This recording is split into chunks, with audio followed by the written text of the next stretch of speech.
श्रीमद् करुणा सागर महाराज की, कैवल धाम की जय। सतकेवल साहेब। ओम प्रथम प्रणाम धाम जेनो सकल पर सरले जाकी।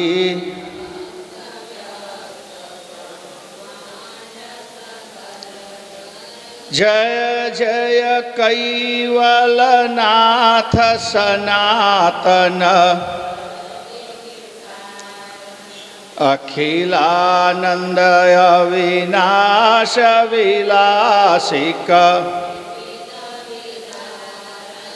लोक चतुर्दश द्वंद्व फंद फन विविध भात्य गुण ग्रंथ वृंद विधि अगणित इंड कटाक्ष पाक्ष वसु अलंग सलंग एकतास आश कोहु हंस निवासन धाम धनी तुम। नमो नमो निर्वाण प्राणपति प्रकृति बिनो धन्य पुरुष पलक में आन्य धाम पति देव युगल शकतब देवन के देव सकल शिर हो तुम कैवल साक्षिवंत सुत।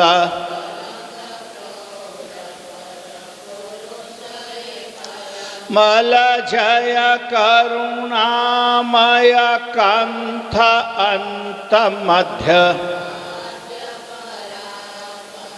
हंस रूप स्तुति कुबेर निज स्वर मंगल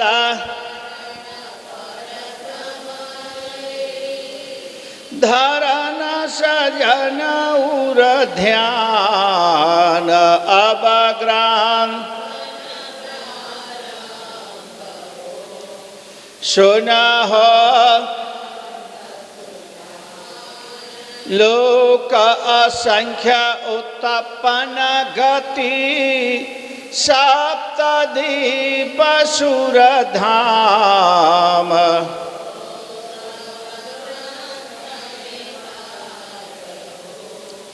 विविध भात्य गुण ग्राम सकल अंग भिन्न अर्थ बोध शुभ सार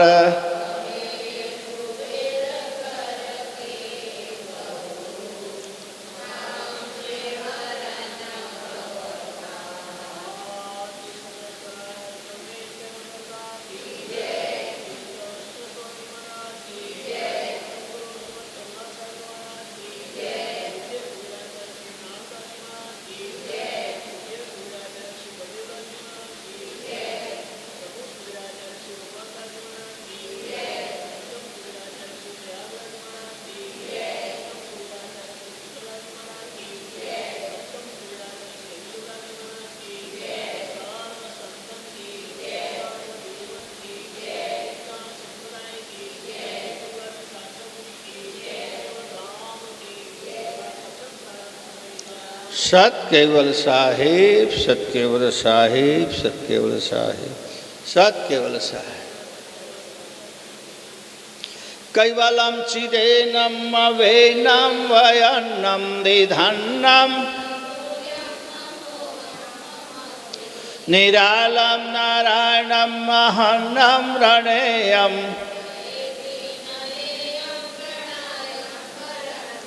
जपेनं जपायं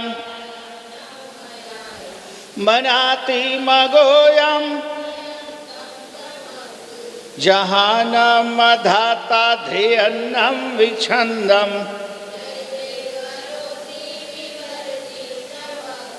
विधे वै वेदान्तं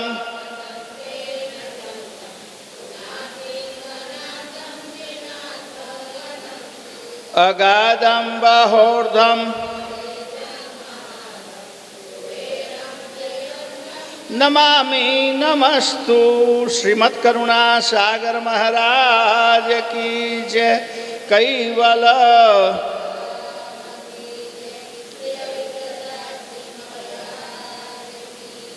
सत्केवल साहेब, सत्केवल साहेब अंतर्गत આજે આપણે વારાણસીથી લાઈવ કરી રહ્યા છીએ। કાશી આપ સૌને ખબર છે તે પ્રમાણે હું છેલ્લા 2 દિવસથી કાશી આવ્યો છું અને આપણા મંદિરેથી જ આપણે આ લાઈવ કરી રહ્યા છીએ।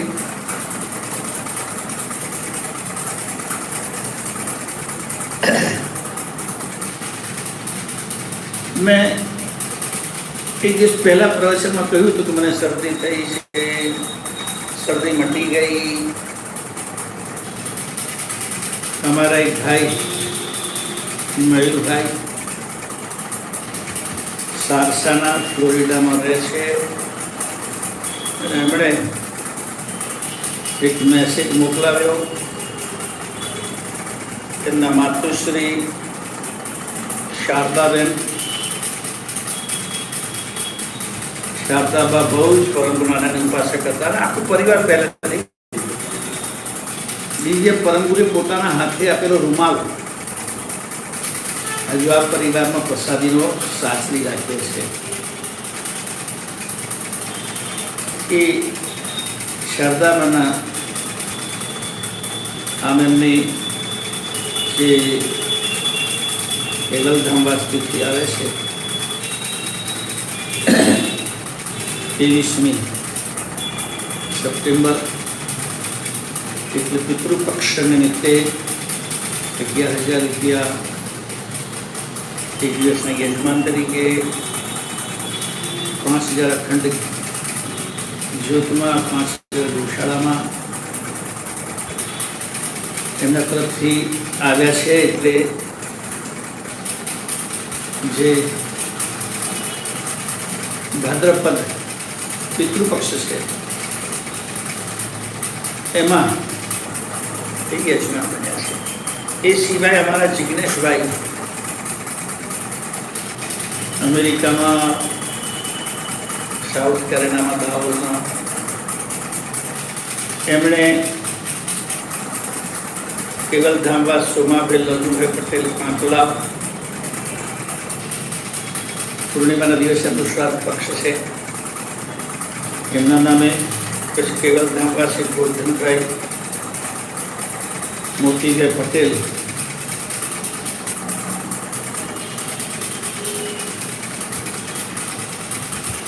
એમના તરફથી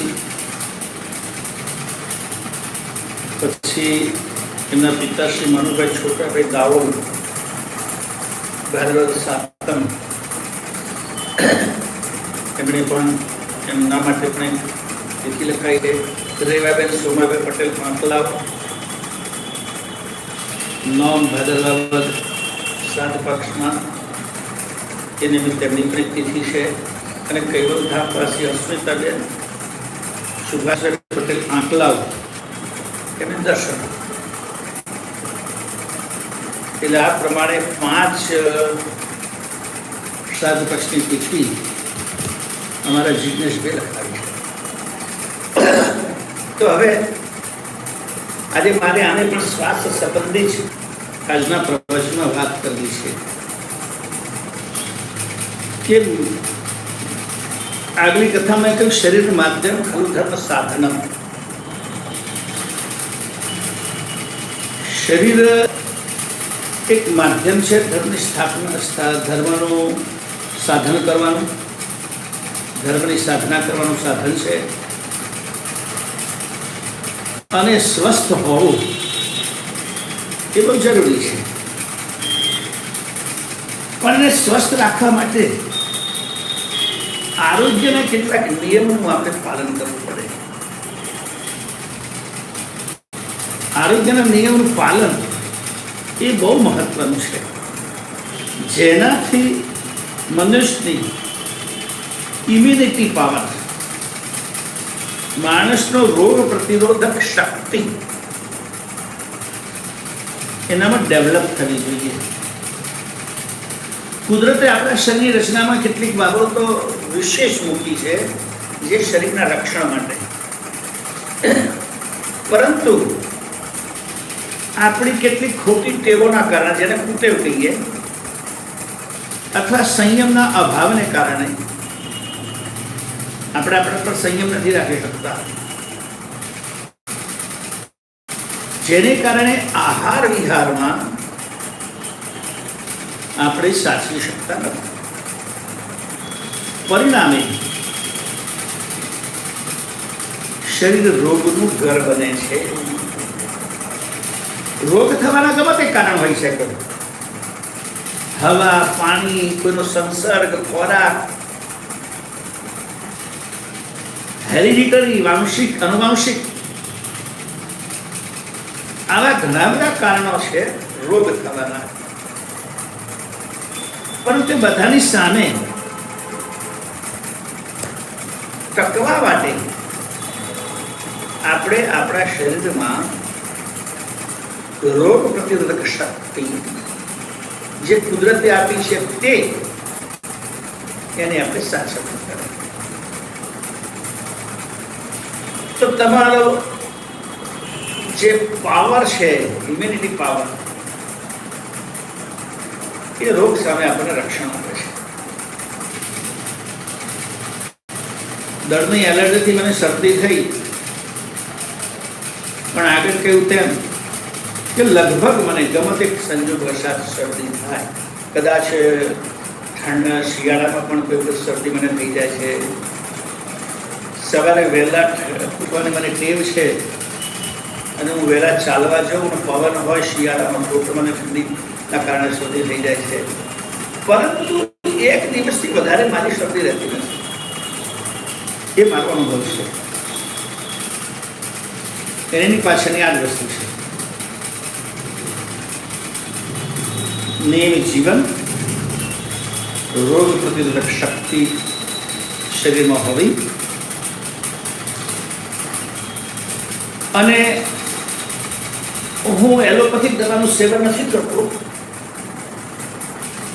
અનિવાર્ય સંજોગોમાં કોઈ એવી સર્જરી અથવા કોઈ એવું કારણ તો લઈએ, પણ મોટે ભાગે નથી લેતો. આયુર્વેદિક ઉપચાર જ કરું છું. તો મને દષ્ટમાંથી શરદી થઈ, એટલે જ્યાં આપણો સભા હોલ છે, જ્યાંથી હું રોજ પ્રવચન કરું છું, પ્રયાગ સત્સંગ મંડપનો નીચેનો હોલ એક છે આપણો, તેની આગળ આપણે નવી એક આપણું બેઠક ખંડ બનાવી રહ્યા છે. ભક્તો ત્યાં આવી મળી શકે, કારણ કે હવે અવિનાશી સદીમાંથી આપણે બધું કાર્યાલય પ્રયાગ સત્સંગ મંડપમાં લાવીને મૂક્યું છે. એટલે મારે પણ ત્યાં બેસવું જોઈએ, જેથી ભક્તોને આમ તેમ દોડાદોડી કરવી ના પડે. તો આગળ કેવું તેમ એનું કંઈક થોડુંક નવીનીકરણ અમારા ઉમરાના હરીશભાઈની ઈચ્છા થઈ કે કરીએ. 12 બધે પથ્થર લગાવ્યો છે આપણે, એને એક સરખું કલર કર્યો છે, તો રૂમ પણ એવી હોવી જોઈએ એવી એમની માન્યતા છે. બિલ્ડર છે પોતે, એટલે એનું કામ ચાલુ થતું. ત્યાં પથ્થરથી પથ્થર કાઢતા હતા, ડસ્ટ ઉડતો હતો, અને હું ત્યાં ગયો, જેને કારણે દષ્ટની એલર્જી થઈ અને મને શરદી થઈ. મને ખબર પડી ગઈ શરદી થવાનું કારણ. તો મેં શું ઉપચાર કર્યો તે તમને કહી દઉં. આમ તો આપણી સાથે વૈદ્ય છે જ, એના બેન કાયમ, એટલે પરંતુ તરત જ तुलसी हળદર मध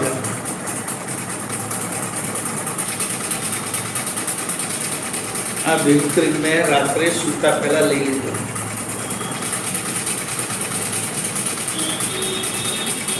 टेब्लेट नहीं लीधी। सवाરમાં ઉઠીને મીઠાના ગરમ પાણીથી મીઠાવાળા પાણીના કોગળા કરી દીધા।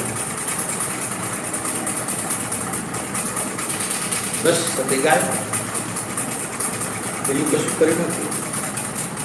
અને ફરી ડસ્ટમાં નહીં જવું, ફરી ઓફિસમાં ના ગયો। પણ આગળ કહ્યું તેમ रोग प्रतिरोधक शक्ति करवा माटेनी बात। तो दिव्य परम गुरु पण एक बात करी छे कि मनुष्य घोर भय प्रगटे जब भानु सावधान करू करिस ना। आपणे तो एक बात तमे सांभळी के ब्रह्म मुहूर्तमां उठવું। ब्रह्म मुहूर्त दिवसना 4 पहर गणाय ने रातना 4 पहर गणाय। 8 पहर, 1 पहर એટલે 3 કલાક। સૂર્યોદય પહેલાનો 1 મુહૂર્ત, 1 પહર, એનો ત્રીજો ભાગ એટલે 1 કલાક। એટલે સૂર્યોદય પહેલા 1 કલાક ઓછામાં ઓછું, આમ તો 2.5 કલાક કે છે। नरसिंह मेहता एक पद गायु से अपने प्रभात पद गाइए छे, रात रहे जाहर रहे पाछली खटकड़ी साधु पुरुष ने सुई न रहे। खटगड़ी 6 घड़ी, एक घड़ी 24 मिनिट में थाय, 2 કલાક ને 24 મિનિટ જેવું થયું। એટલે છેલ્લી 6 ઘડી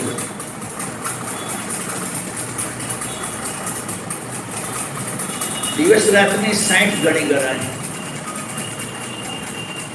30 घड़ी रात्रि ने 30 घड़ी दिवस नहीं, पण घणी वखत दिवस लांबो होय, रात्रि टूंकी होय, कोई वखत रात्रि लांबी होय, दिवस टूंको होय। શિયાળામાં રાત્रि લાંબી હોય, દિવસ ટૂંકો હોય। એટલે આપણે 24 કલાક ને 60 ઘડી ઘડી નાખવાની, સૂર્યોદયથી સૂર્યોદય સુધી। તો જ્યારે જે સૂર્યોદય થતો હોય એની છેલ્લી 6 ઘડી, એટલે માનો કે 6 વાગે સૂર્યોદય થાય છે તો 3:30 વાગે છેલ્લી 6 ઘડી કહેવાય। સાધુ પુરુષને જેમને સાધના કરવાની, જેમને એટલું જાગૃત કરીએ। પણ અહીંયા બ્રહ્મ મુહૂર્તની વાત એવી કરી છે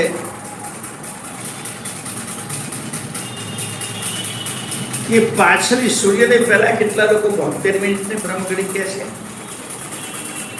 એટલે 1 કલાક કહે છે। આમે વિજ્ઞાન એવું કહે છે કે સૂર્યોદય પહેલા સવારે જો તમે બહાર નીકળો, ખુલ્લા આકાશ નીચે ફરો, ચાલો, તો એનો બહુ જ સ્વાસ્થ્ય માટે બહુ જ લાભદાયી ગણાય છે। કારણ એવું કહે છે, કહેવાય છે કે આપણા જીવન માટે જરૂરી છે ઓક્સિજન, પ્રાણવાયુ, પણ ઓક્સિજન કરતા પણ વધુ શક્તિશાળી ઓઝોન વાયુ છે। અને સૂર્યપ્રકાશથી એ ગરમ થઈને ઊંચે જતો રહે છે, પણ રાત્રે ઠંડી દરમિયાન નીચે આવે છે। એ સમયે જો વોકિંગ કરવામાં આવે તો એનો પણ આપણે લાભ મળે છે। વાતાવરણ સ્વચ્છ હોય, સવારના પહોરમાં પ્રદૂષણ ઓછું હોય, કે વાહનો વગેરે ચાલવાના પણ થોડી વાર પછી ચાલતા હોય, કે આપણે વિશેષ પ્રદૂષણ તો આ બધા જે વાહનો ચાલે છે અને એમાં જે ઈંધણ, જે ફ્યુલ મળે છે, એ વધુમાં વધુ ઓક્સિજન વાપરી લે છે અને કાર્બન ડાયોક્સાઇડ બહાર ફેંકે છે. બે પ્રકારનું નુકસાન કરે છે. સવારનું આ પણ ઓછું હોય, પ્રદૂષણ પણ. અને સવારે ઉઠવાની ટેવને સંસ્કૃતમાં જે મહાપુરુષે વાત લખી છે, જે મનુસ્મૃતિમાં લખ્યું છે, બ્રહ્મો મુહૂર્તયા નિંદ્રા, બ્રહ્મો મુહૂર્તો યા નિંદ્રા સા પુણ્ય ક્ષણ કાણી. બ્રહ્મ મુહૂર્તની નિંદ્રા એ તમારા પુણ્યનો ક્ષય કરે છે. પુણ્ય કર્યું હોય એનો ક્ષય કરે છે. આવું મનુસ્મૃતિમાં લખ્યું છે. એ સિવાય લખે છે વર્ણ કીર્તિ યશ લક્ષ્મી શ્વાસમુચ્ચ વદંતી બ્રહ્મો મૂર્તો સંજા ગચ્છિતિયમ વા પંકજમ યથા. જે કોઈ બ્રહ્મ મુહૂર્તમાં ઉઠે છે એના શરીરનો વર્ણ, વર્ણ એટલે ખબર પડે છે ને, રંગ લવલી ફેરનથી ન થાય એટલું સરસ રંગ સવારે ઉઠવાથી થાય. યાદ રાખજો, સવારે વહેલા ઉઠવાથી જે લોકો સવારે વહેલા ઉઠે છે એમને ચામડી ધોળી કરવાની, ક્રીમ લગાવવાની જરૂર પડતી નથી, એવું આપણા શાસ્ત્રો કહે છે. વર્ણ કીર્તિ યશ લક્ષ્મી સ્વાસ્થ્યમ વિંદતિ. અને સ્વાસ્થ્ય, સ્વાસ્થ્યમ આયુષ્ય, અને આયુષ ની વૃદ્ધિ થાય છે. બ્રહ્મ મુહૂર્તમાં ઉઠવાથી. અને એનું શરીર પંકજમ યથા, પંકજ એટલે કમળ, કમળ જેવું ખીલે છે. જે બ્રહ્મ મુહૂર્તમાં ઉઠીને ખુલ્લા આકાશમાં થોડી વાર પણ રહે એને સંજા ગચ્છતિયમ વા પંકજા યથા. એ મનુષ્ય કમળના પર ખીલ વધે છે. એટલા માટે વહેલા ઉઠવાની ટેવ પાડવી જોઈએ. અને જેમનું જીવન બેઠાડું છે, ઓછો શ્રમ છે, જે બુદ્ધિજીવી છે એને બૌદ્ધિક રીતે પોતાની કમાણી કરે છે, શારીરિક શ્રમથી નથી કરતા, એમણે સવારે ચોક્કસ ચાલવું જોઈએ બ્રહ્મ મુહૂર્તમાં. લગભગ બધાને ખબર છે, જે લોકો મારા સંપર્કમાં છે, દેશમાં વિદેશમાં, કોઈ જગ્યાએ પ્રવાસમાં,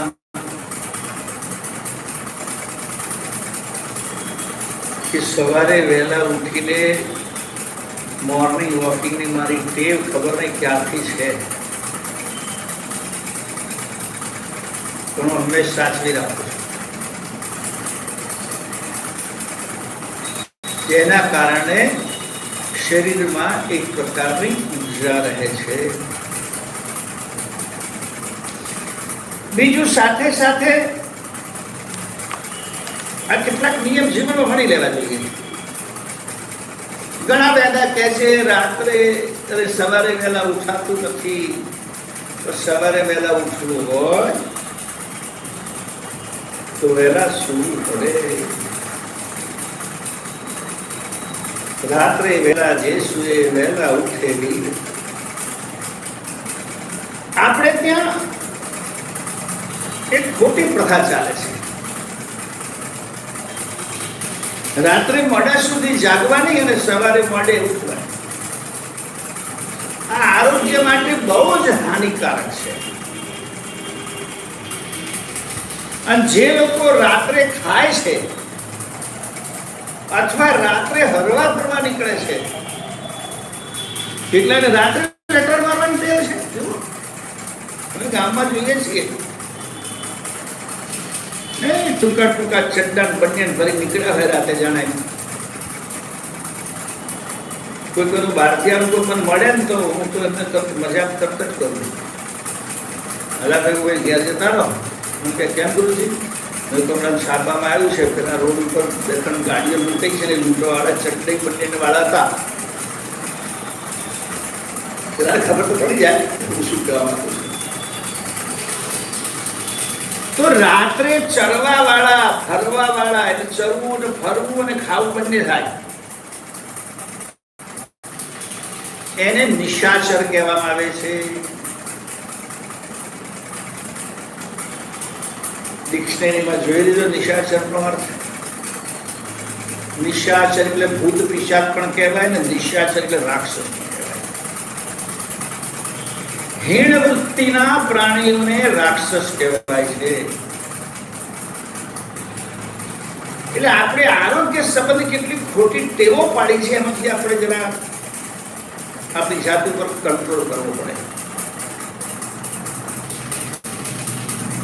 કાલે રવિવાર છે તો શું થાય કે મોડા ઉઠી જાઓ, શનિવારે રવિવારે મોડા ઉઠીશું.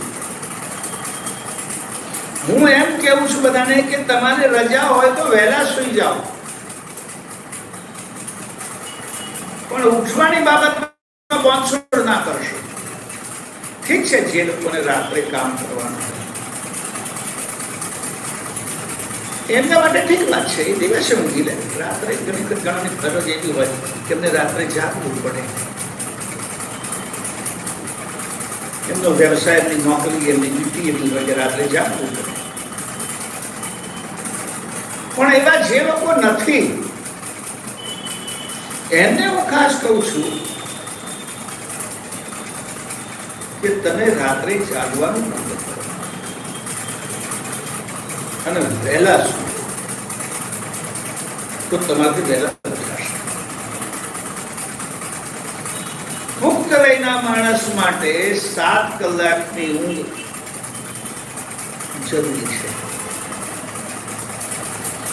ઊંઘ પણ આરોગ્ય માટે આવશ્યક છે, યાદ રાખજો. ઊંઘ નથી આવતી, કેટલા લોકોને એવી ફરિયાદો જે કરે છે એના 2-4 કારણો છે. ફરી વચ્ચે કોઈ અવકાશ મળશે તેની ચર્ચા કરીશું. ઊંઘ નહીં આવવાનું કારણ એની પણ આપણે જે ચર્ચા ચોક્કસ કરીશું. એ પણ આરોગ્ય સાથે આપણી દિનચર્યા સાથે સંબંધ રાખનારો પ્રશ્ન છે.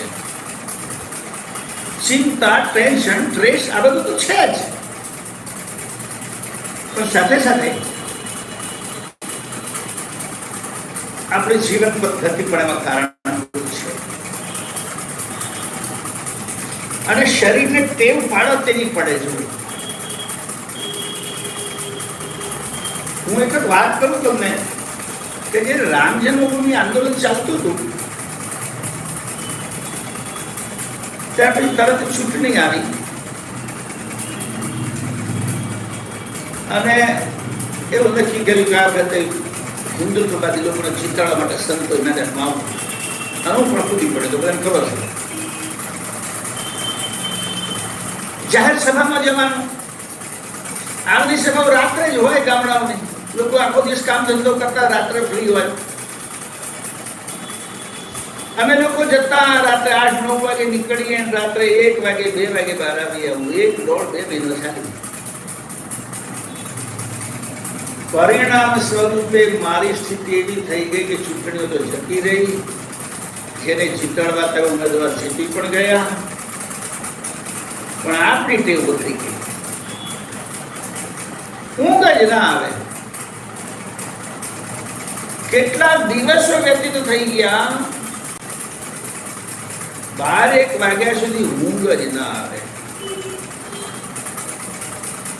પછી બહાર આવીને મંદિરમાં આટા મારું, કોઈ બીજા બેઠા ને જોડે બેસું, ગપ્પો મારું, મારા લીધે બીજા તેને પણ જાગવું પડે અને સવારે 8 વાગે ઉઠાય ગઈ. આવી એક વખત મારી સ્થિતિ બની ગઈ. તો વિચાર કરો, જે લોકો રોજ 12 વાગ્યા પછી સુવાની ટેવ વાળા છે એ સવારે ક્યાંથી ઉઠી શકે? મને તો ખાલી 1.5-2 મહિનામાં જ આ ટેવ પડી ગઈ. અને શરીર એવી વસ્તુ છે કે તમે જે પ્રમાણે કરો એ પ્રમાણે શરીર ઢલાઈ જાય છે, એ પ્રમાણે શરીરની સ્થિતિ બની જાય છે. મારી સ્થિતિ આવી બની. એટલે હું વિચાર કરું છું કે ઘણા બધા એમ કે સવારે નથી ઉઠાતું, એ વાત બહુ સાચી છે. એમના માટે બહુ જ અઘરું છે. આ મારો અનુભવ તમને કહું છું.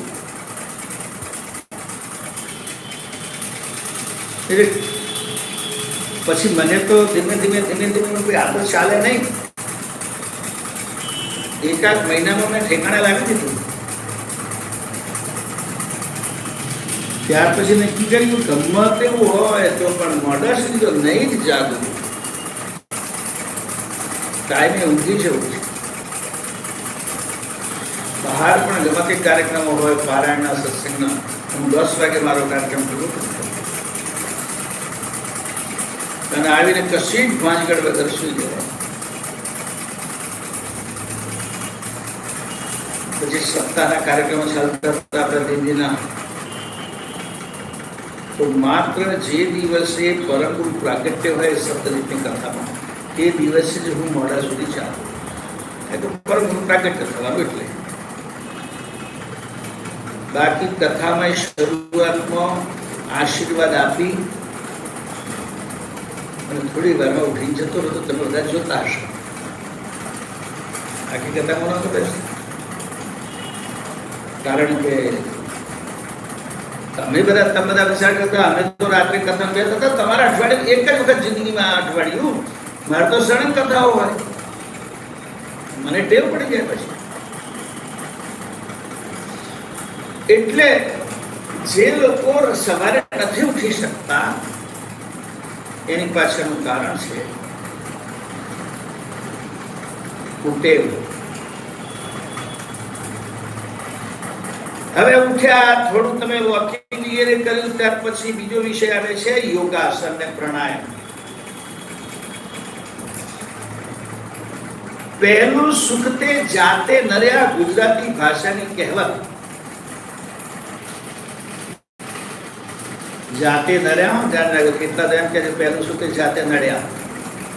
એટલે આ નડ્યા શબ્દ નથી. આપણી ગુજરાતી ભાષામાં છે ને કેટલા શબ્દો, કેટલા વાક્યો, કેટલી કહેવતો સમજણ વગર આપણે જેમ પેલા કે ના મામા કરતા કાણા મામા સારા. એટલે કાણા મામા નહીં, કેણા મામા. કેણા મામા એટલે કહેવા પૂરતા મામા, સગા મામા નહીં. આડોશ પાડોશ ના કોઈ હોય આપણી મમ્મીના પિયરમાં તો એને પણ આપણે મામા કહેવાય, એટલે કહેવાતા મામા. તો કોઈ ઠોકી દીધું કાણા મામા. એટલે એમ નર્યા એટલે ચોખ્ખા. મેં કીધું નરી આંખે દેખાય છે, ચોખ્ખી આંખે દેખાય છે, જેની આંખ સૂર્ય તરફ દેખાય. આંખમાં ચશ્મા આવ્યો હોય એવું તેવું ન દેખાય. ચોખ્ખી આંખથી દેખાય, નરી આંખે દેખાય છે એમ કહેવાય. એમ પહેલું સુખ તે જાતે નર્યા, શરીરથી ચોખ્ખા. ચોખ્ખા મતલબ કોઈ પણ પ્રકારનો રોગ ના હોય તેવા. એ પહેલામાં પહેલું મોટામાં મોટું સુખ છે. લોકો કહે છે ધન સંપત્તિ તો છે પણ શરીર સારું હોય તો એનો આનંદ લઈ શકાય. શરીર સગવડો છે, ભોજન છે, બધું છે, પણ પહેલા મેં એક દ્રષ્ટાંત એક વાત કહેતો હતો. બહુ વર્ષો પહેલા એક વખત મારે દિલ્હી આવવાનું થયું હતું. મને ઘર જવાનું પહેલા હું બાય રોડ દિલ્હી પર ગયો હતો. એટલે અમારા એક આપણા તમાકુના વેપારી તો રહેતા, એમની બહુ સમયથી ઈચ્છા હતી ગુરુજી આ બાજુ તો મારા ઘરે આવજો. અને જયપુર કોઈ નીકળેલા ફોન કરતી તો અમે નીકળ્યા છીએ અને લગભગ 5 કલાકમાં તમારે આવી જઈશું. પહોંચી ગયા, ખુશ થઈ ગયા છે. જમવાની તૈયારી કરી રાખી પૂરેપૂરી. પહોંચ્યા એટલે થોડું સ્નાન વગેરે કરી બેઠા. એમણે પધરામણીની વિધિ પતાવી, પછી જમવા બેઠા. એક મોટું સરસ ટેબલ, એમના બે દીકરા, બીજા નાના એમના પૌત્રો, એ પોતે, હું, મારી સાથે જે બે ભાઈઓ હતા, સંતો હતા, તે બધા સજ્જનો હતા. પીરસવાનું ચાલુ થયું. પહેલા એવું નહોતું કે ટેબલ પર મૂકવાનું તમારી જાતે લો. પેલા ઘરની મહિલાઓ સરસ પીરસતી હતી, થાળીમાં મૂકે. સરસ જમવાનું બનાવ્યું હતું. મને યાદ છે 3 લાખ બનાવ્યું. બદામ નાખી, દ્રાક્ષ બદામ બધું સરસ. દાળ ગુજરાતી, ભાત, 1-2 શાક, સાથે રોટલી તો ઘરે ફૂલકા તો અથાણા વણથાણા બધા થાળીમાં પીરસ્યું. મારી જોડે પેલા વડીલ બેઠા ત્યાં થાળી કશું ના આપ્યું છે. પછી તમે નથી જમતા ક્યાં જમવાનું છો? તો પછી કેમ તમે થાળી કશું લેતા કે મારું સ્પેશિયલ જોવું આવશે? બહુ મોટા શેઠ છે, કદાચ સ્પેશિયલ બધામાં દૂધ પાક હોય, આવું કંઈક હોય, આપણા કરતા સારું હોય. આવી પછી તો બાજરીનો રોટલો, ભાજી, કાંઈક નહીં બીજું. થોડું દૂધ આપ્યું.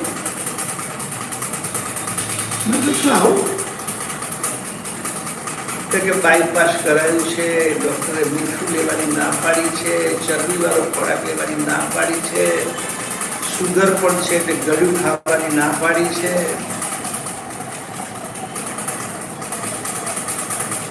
આવડો બધો બંગલો, આટલો બધો વૈભવ, આટલી બધી આવક, બરાબર તારું માને બધા બધું ખાતા છું, જમતા છું, એમને શું થતું હશે? મને તો વિચાર આવે છે. પછી રાત્રે અમને પણ સરસ એસી રૂમ આપેલો.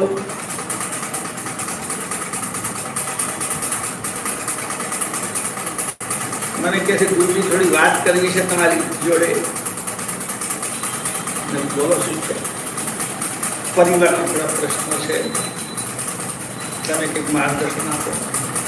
આપણે ધાબા પર જઈએ કે ચલો ધાબા પર જઈએ, તમારા થોડા પહેલી પર લઈશું, ચાલીશું, ચાલતા ચાલતા વાત કરીશું.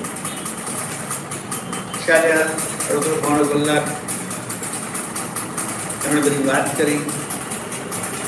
પછી મને કે ગુરુજી બહુ મોડું થયું છે, 10:30 વાગી ગયા, હવે તમારે ઊંઘવાનો ટાઈમ છે, મને ખબર છે, તમે 10 વાગે સુઈ જાઓ. હા તો તમે જાઓ, હું રૂમમાં આરામ કરો. મેં પૂછ્યું તમે ટકા હિંચકા પર તો સુઈ દઉં છું. શીતળી પાથરી દીધી, ઓછીકો મૂકી દીધી. પછી સવારે ઠંડી લાગશે એટલે નીચે આવી જઈશ તો બહાર બરંદામાં હિંચકો છે ત્યાં સુઈ જઈશ. ગોળું મગાવી લો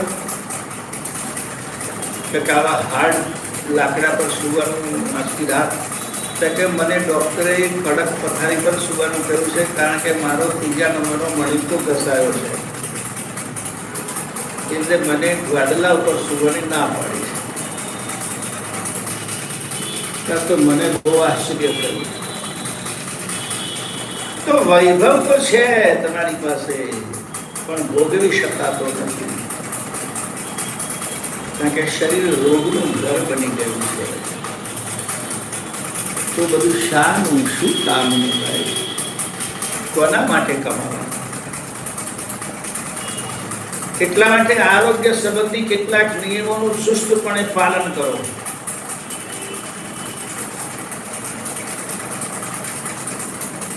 જે પરેજી પાડતા હોય તો ચુસ્ત પાડો. મને યાદ છે માતા એક વખત બપોરના ટાઈમે ભક્તો આવ્યા, બેઠા. મને ખબર કે તને બપોરે ચા પીવાની ટેવ હોય એટલે મેં કહ્યું આ બધાના માટે ચા બનાવો. ચા આવી ગઈ 5 કપ, પાછી જરા લઈ લીધી, પીવાની શરૂ કરી. એક ભાઈએ ચાનો ઘૂંટડો કરી પછી આમાં તો સુગર છે. મેં જ્યારે ચાનું કર્યું ત્યારે તમારે કહેવું હતું ને હું સુગરવાળી ચા નથી લેતો. એ તો કોમન બને. કેમ તમે ડાયાબિટીસ? હા હું સુગર બિલકુલ લેતો નથી, 240 રહે છે. મેં તું રહેવા દો તમે એને પેલા ભાઈને મેં ભાઈ જુદી આમની એક કપ સુગર વગરની બનાવી દઉં તો કે ના ના ના ના કે છે એવી માથાકૂટ ના કરશો તસ્તી ના લેશો આ હું પી લઈશ પ્રસાદ સમજીને પી લઈશ મેં કહું ભાઈ અમારે તો અનુકૂટમાં કે ક્યારેય ચાનો પ્રસાદ પરમને ધરાવવામાં આવતો નથી અને પ્રસાદ તો તે જ વસ્તુ બની શકે જે આપણા ઈષ્ટને સમર્પિત કરી શકાય એટલે ચા પ્રસાદમાં આવતી નથી માટે પ્રસાદ સમજીને પીવો છો એ વાત ખોટી કે ના ના પણ હવે અહીંયા આવ્યા ને એટલે પ્રસાદ જ કહેવાય મને ખબર પડી ગઈ ઘરવાળા સખત તાળું મારેલું હશે ખાંડવાળું ખાવા પર બહાર નીકળી ગયા અમને મોકો મળી ગયો પી લો ને તને કેટલા તો એવા છે એક ગોળી વધારે લઈ શકે છે બને આ કઈ જાતનું હોય છે પણ જે શરીર માટે પથ્ય છે અપથ્ય કહેવાય જે શરીર માટે અપથ્ય છે તે લેવું નહીં જે પથ્ય છે તે જ લેવું એવો સંયમ આપણા મન ઉપર અવશ્ય હોવો જોઈએ ઘણા બધા લોકો વજન ઓછું કરવા માટેનો પ્રયોગ કરે ડાયટિસ્ટ પાસે જાય ડાયટ પ્લાન આપે આટલું ખાવાનું આ ખાવાનું એ પ્રમાણે પાછા થોડી એક્સરસાઇઝ કરો ચાલો 2-4-5 મહિના મશાકત કરીને થોડું વજન ઉતારી દે અને પછી જો લગ્નની સિઝન ચાલુ થઈ પાછું સંયમ તો સવારે વહેલા ઉઠવું એ સંયમનો વિષય છે થોડુંક હવા ખુલ્લી હવામાં ચાલવું જોઈએ ખુલ્લા પગે ચાલવું જોઈએ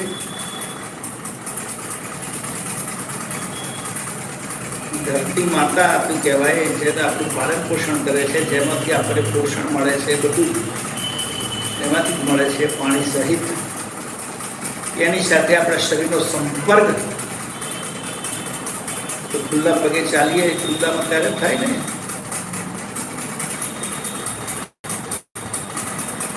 ધરતી સાથેનો સંપર્ક છે કે આપણા મસ્તિષ્ક સુધી કરંટ પહોંચાડે છે કેટલા માણસો માત્ર સૂતી વખતે જૂતા કાઢતા હોય છે પગના રક્ષણ માટે જૂતા જરૂરી છે પણ પગને થોડા ખુલ્લા પણ તો રાખો ધરતી સાથે સંપર્કમાં આવવા દો એનો લાભ મળશે તમને એટલે આવી હળવું વોકિંગ કરીને તરત જ માણસે આસન પ્રાણાયામ અવશ્ય કરવા જોઈએ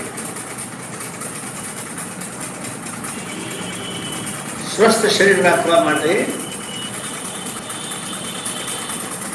હળવી કસરત આપણે ગુરુજીને નિશ્રામાં હળવી કસરત કરાવતા હોઈએ છીએ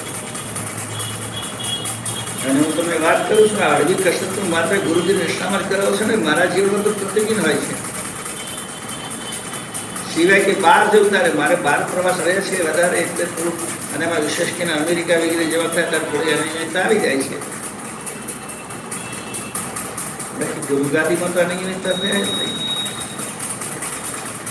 જે લોકો રાત્રે ત્યાં રહેતા હોય સવારે વહેલા ઉઠે અથવા હમણાં અમારા વાનપ્રસ્થી સેવાશ્રમીઓ કાયમ ગુરુગાદીમાં અઠવાડિયે રહેતા હોય છે એ બધાને ખબર કે મારું 4:30 વાગે ઉઠવાનું હોય છે પ્રાણાયામ આપણા પ્રાણાયામને બેલેન્સ કરે છે આખી આપણી બધી વૃત્તિ અને પ્રવૃત્તિનો આધાર પ્રાણાયામ છે એટલે યોગ ગ્રંથોમાં પ્રાણાયામને બહુ જ મહત્વ આપ્યું છે અને ખરેખર મહત્વ સાચું છે આપણે કોઈ મુદ્રા સિદ્ધ નથી કરવી આપણે લાંબુ જીવવું એવું નથી પણ સ્વસ્થ જીવવું જેટલું જીવીએ એટલું સ્વસ્થ જીવવું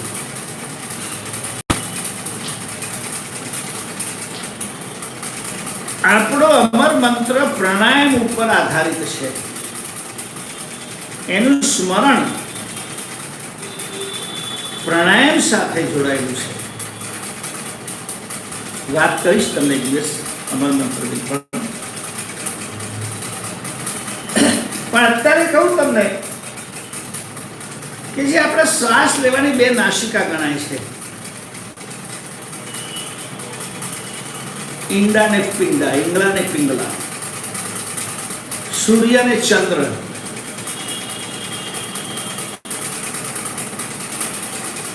આપણી જમણી નાસિકા સૂર્ય છે, ડાબી નાસિકા ચંદ્ર છે, ઈંગલા પિંગલા. એ બંને સાથે જ્યારે વહન કરે ત્યારે એને સૂક્ષ્મણા કહેવાય. તીર્થમાં ત્રિવેણીના સ્નાનની મહત્તા એ ખરેખર યૌગિક રીતે આપણા શ્વસનની વાત હતી.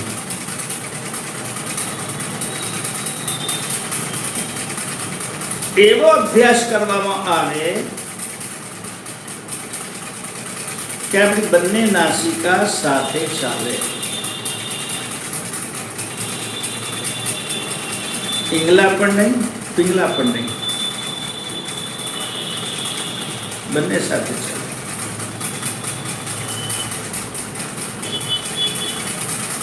પાંચ તત્વોની વાત તમે સાંભળી છે. પંચીકરણ એક શબ્દ છે આપણે ત્યાં ગ્રંથોમાં. પંચીકરણ જેમ પંચાંગની વાત આવે, પંચાંગ. પંચાંગ એક જ્યોતિષમાં વપરાય એક શબ્દ અને આયુર્વેદમાં એક શબ્દ વપરાય. પાંચ અંગ જે આપણું દૈનિક પંચાંગ, એમાં પાંચ અંગ: વાર, તિથિ, કર્ણ, યોગ, આવા પાંચ અંગ પંચાંગ કહેવાય. આયુર્વેદમાં કોઈ પણ છોડ હોય એના પાંચ અંગ: મૂળ, થડ, પાંદડા, પુષ્પ અને ફળ. આ ભેગું કંઈક વાટ એટલે પંચાંગ કહેવાય.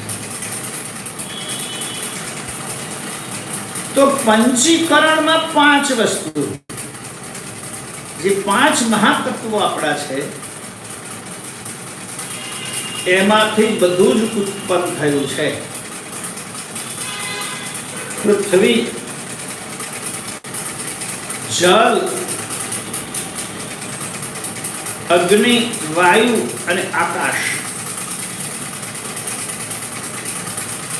એ પાંચ તત્વોના પાંચ ગુણ, એ પાંચ તત્વોની પાંચ માત્રાઓ, એ પાંચ તત્વોના પાંચ રંગ, એ પાંચ તત્વોના પાંચ સ્વાદ,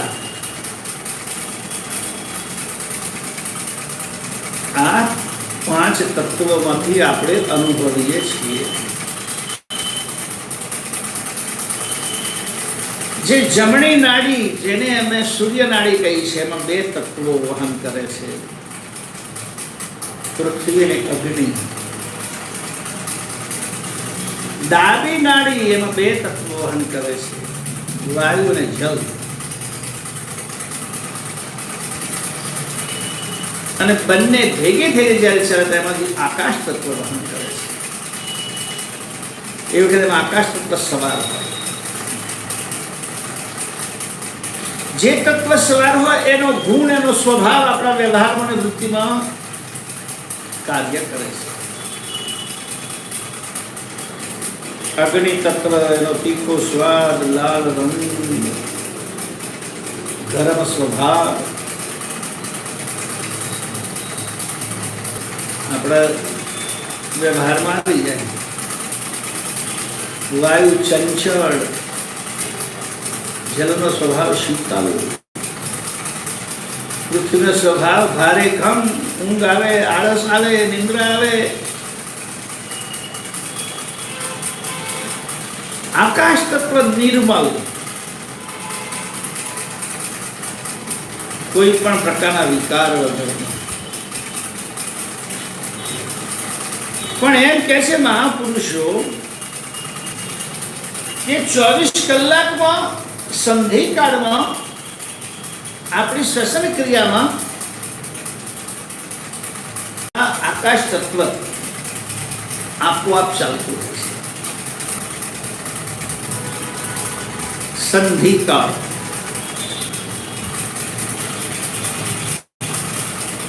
રાત્રિ પૂરી થાય દિવસ શરૂ થાય સંધિકાળ કહેવાય. મધ્યાહન અપરાહ્ન ઉપરાંત AM PM જો ભેગા થાય સંધિકાળ ગણાય. AM માંથી PM. રાત્રે સૂર્યાસ્ત થાય ને રાત્રિ શરૂ થાય સંધિકાળ ગણાય. આ ત્રિકાલ સંધ્યાની વાત છે. આ 3 કાળ સંધિકાળ ગણાય. રાત્રે તો આપણે ઊંઘતા હોઈએ એટલે એને તો લેવાનો નથી. તો સવારમાં સૂર્યોદય કા સમય પહેલા આપણે જાપ કરવા બેસી જઈએ, ધ્યાન કરવા બેસી જઈએ, એવી રીતે નહીં ધોઈ પરવારીને આપણે તૈયાર થવું જોઈએ. કારણ કે એ વખતે ઓટોમેટિક આકાશ તત્વ ચાલે છે, જે આકાશ તત્વ નિર્મળ છે, જેમાં આપણું મન શાંત રહે છે. અને એનો તમે અભ્યાસ કરો તો એ પીરિયડ તમારો ધીમે ધીમે વધતો જાય.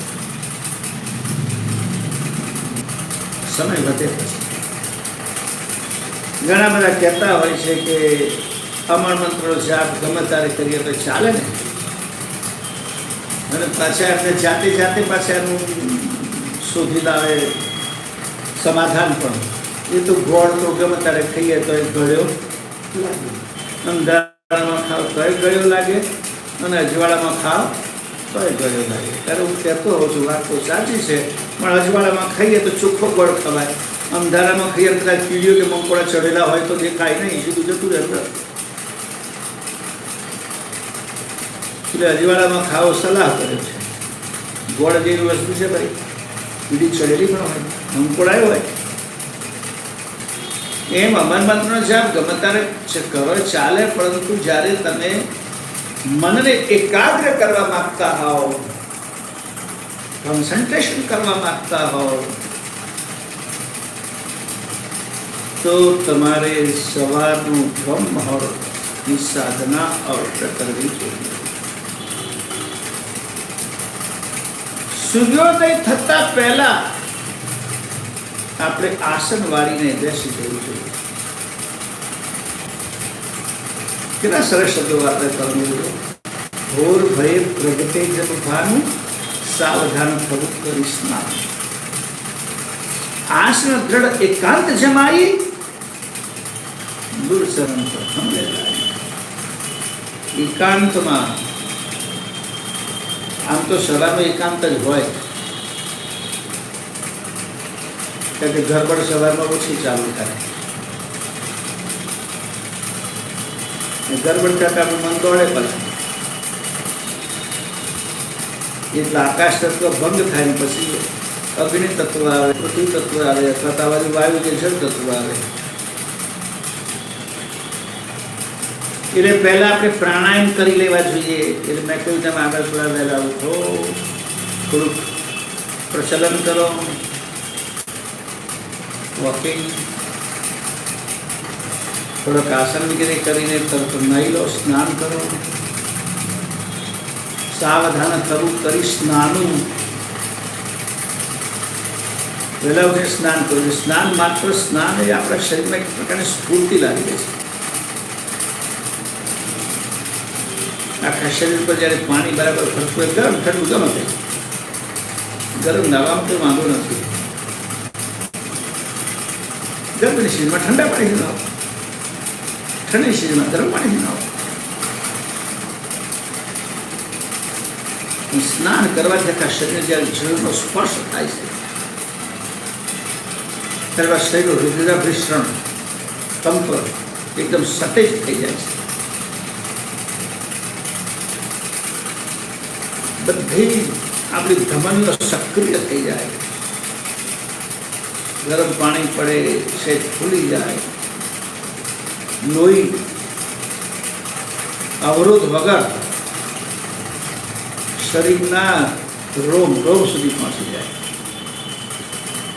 એક પ્રકારની ચેતના આવી જાય, સ્ફૂર્તિ આવી જાય. અને એ સ્ફૂર્તિની સ્થિતિમાં માળા લઈને બેસવું જોઈએ. એક બાજુ બગાસ આવતા હોય, કૂતરાની માથા પણ ધ્યાન, હાથ પગ લાંબા કરતા હોય, આળસ મળતા હોય. આળસ ક્યારે ખાવી પડે? શરીરમાં સ્ફૂર્તિ ના હોય ત્યારે.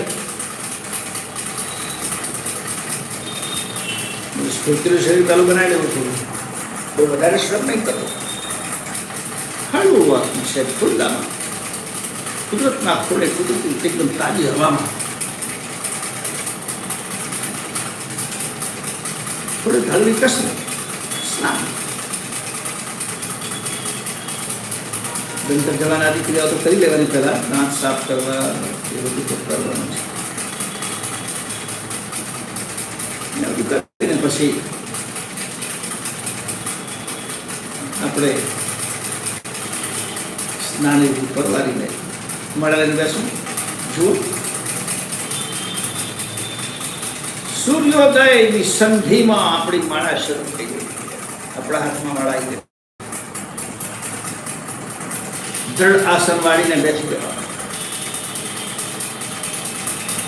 એક દિવસમાં નહીં થાય, ધ્યાન રાખજો, મહેનત લાગી પડશે. 5, 10, 15 મિનિટનું ધ્યાન કરવું હોય સફળ, તો 24 કલાક તમારે સતત તમારા આખા દિવસના કાર્યકલાપ ઉપર કાળજી રાખવી. દિનચર્યા બહુ મહત્વની છે, આહાર બહુ મહત્વના છે. દિવસ દરમિયાન વાંચન, કથન એ બધું જ મહત્વનું છે. ન તો જ્યારે માળા લઈને બેસશો ત્યારે મન શાંત થાય, એટલે આખા દિવસની જે કે કુદાકુદી કરી બધી યાદ આવશે. મને શાંત પડે ને એટલે બધું વિચારવાનું ચાલુ કરી દે. એ વખતે મનના સાક્ષી બનીને એમાં ગઈ નહીં લેવાનું, દ્રષ્ટા ઉપર સતત નજર રાખવાની કે મારું મન કંઈ ભટકે નહીં.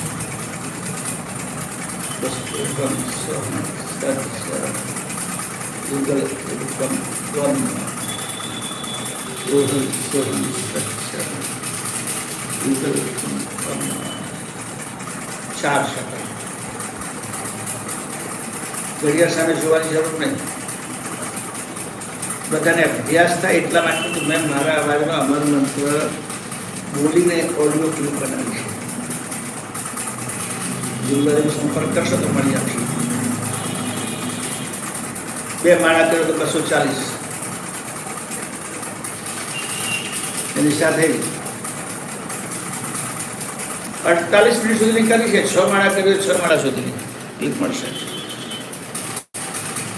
એટલે તમારે ટાઈમ સાથે કે શબ્દ સાથે તમારે માથાકૂટ નહીં. આની સાથે ચાલે જવા. એમ કરતા કરતા કરતા ધીરે ધીરે અભ્યાસ પડી જશે. નાના બાળકને ચાલતા શીખવા માટે પેલી ચાલન ગાડીઓ આવે છે ને, નીચે વ્હીલ હોય અને પકડી ખસેડા કરે, પડી ના જાય પણ પગ માંડવાનું ચાલુ કરી દે. પછી ધીરે ધીરે ધીરે ધીરે એ પોતાના પગ ઉપર ચાલતું થઈ જાય. પછી એને ચાલન ગાંઠની જરૂર ના પડે. એમાં અમર મંત્રને અભ્યાસ તમને બરાબર થઈ જાય પછી જરૂર ના પડે. અને એ કરતા પહેલા તમારે થોડા પ્રાણાયામ જરૂર કરવા.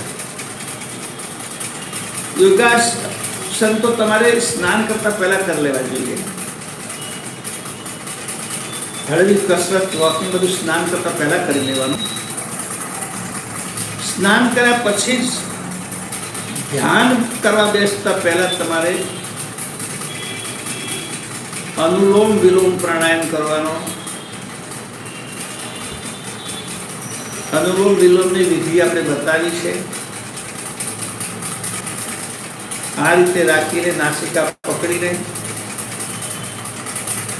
જે નાસિકાથી તમે શ્વાસ લો એ નાસિકામાંથી પાછો છોડવાનો નહીં, એને બંધ કરી અને વિરુદ્ધ નાસિકામાંથી શ્વાસ છોડવાનો. જે નાસિકાથી શ્વાસ છોડો એ નાસિકાથી શ્વાસ લેવાનો, પણ જે નાસિકાથી શ્વાસ લો એ નાસિકાએ છોડવાનો નહીં. જ્યાંથી લીધો એને બીજી બાજુ છોડો, જ્યાંથી છોડ્યો ત્યાંથી લો. એટલે આ રીતે તમારી સાયકલ થશે. નાભીથી શ્વાસ ખેંચવાનો છે, ગળામાંથી તમને ખેંચવાનો અહેસાસ થવો જોઈએ. નાકે નહીં, એવું નહીં, ગળામાંથી ત્યાંથી શ્વાસ ખેંચાવો જોઈએ. એ સિવાય તમે કપાલભાતિ પણ સાથે અવશ્ય કરો, થાય તો 5 મિનિટ.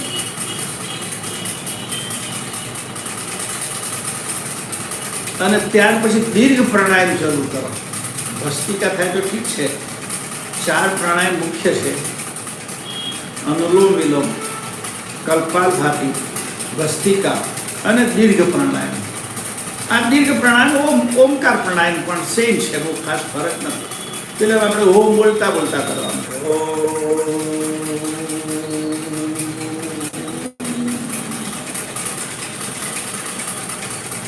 ત્યાર પછી તમે જપ કરવાનું ચાલુ કરો. ધીરે ધીરે અભ્યાસ પડશે અને ચોક્કસ પ્રગતિ થશે. આ રીતે એક સાથે 2 કામ થશે, યાદ રાખો. શરીરની દૃઢતા વધશે, શરીરની સ્વસ્થતા વધશે,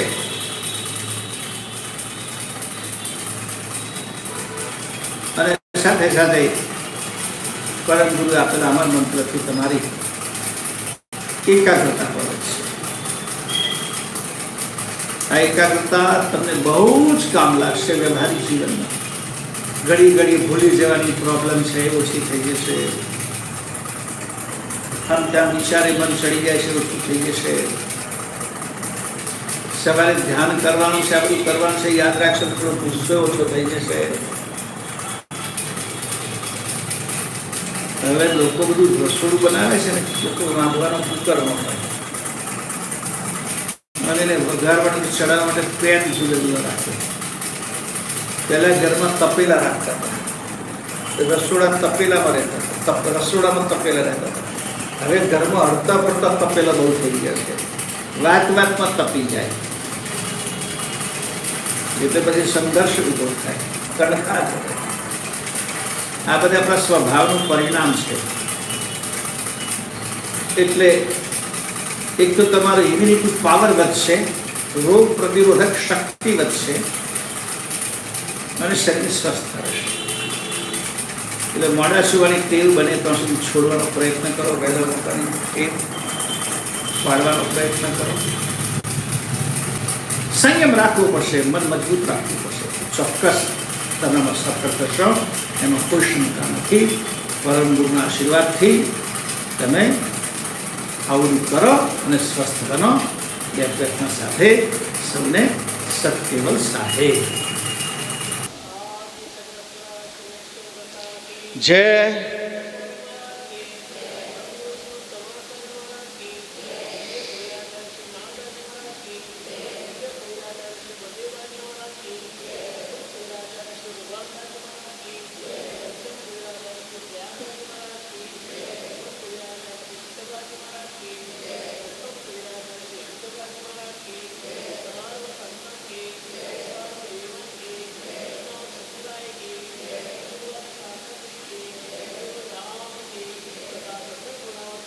સત કેવલ સાહેબ, સત કેવલ સાહેબ, સત કેવલ સાહેબ.